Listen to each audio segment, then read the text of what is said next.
బల్కంపేట ఎల్లమ్మ కళ్యాణాన్ని పురస్కరించుకొని సైదాబాద్ చేపల మార్కెట్లో ఫ్రెండ్స్ అసోసియేషన్ ఆధ్వర్యంలో ఎల్లమ్మకు ప్రత్యేక పూజలు నిర్వహించారు. అనంతరం భక్తులకు అన్నదానం ఏర్పాటు చేశారు. ఈ కార్యక్రమంలో బీజేపీ రాష్ట్ర అధికార ప్రతినిధి చీకోటి ప్రవీణ్, మాజీ deputy mayor Subhash Chandraji, BJP రాష్ట్ర నాయకుడు కొత్తకాపు రవీందర్ రెడ్డి, బీజేపీ రాష్ట్ర ఓబీసీ నాయకుడు రమణ్ సింగ్, జానపల మధు, కాంగ్రెస్ నాయకుడు మదన్ బాబు, సైదాబాద్ బస్తీవాసులు పాల్గొన్నారు. సాయంత్రం సైదాబాద్ పురవీధుల్లో అమ్మవారి ఊరేగింపు సందడిగా సాగింది. చిరుజల్లులతో వర్షం కురుస్తున్న భక్తులు ఆటపాటలతో పోతరాజుల విన్యాసాలతో ఊరేగింపులో భక్తులు పెద్ద సంఖ్యలో పాల్గొన్నారు.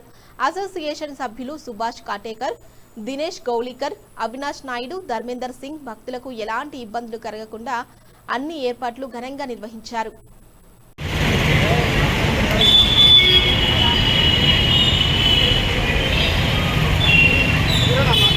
अरे